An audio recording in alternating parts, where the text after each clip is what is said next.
Hello everyone, in this video I'm going to show a step-by-step tutorial on how to connect Shopify store with Alibaba Dropshipping. So first we're going to go to our browser, then we're going to search for dropshipping.alibaba.com.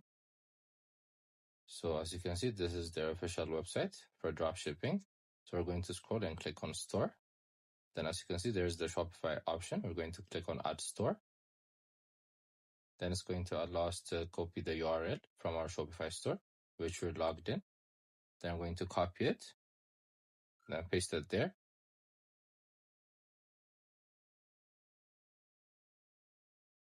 So once you click add store, it's going to present us with an app you need to download. So as you can see, this app is going to connect both Alibaba and Shopify. So you're going to install it. After that, both of them are going to be connected. This is how you do it. Then your Shopify code is going to be presented on your Alibaba website and vice versa. I hope you guys like this video. Subscribe for more, like for more, share for more. I hope to see you again. Goodbye.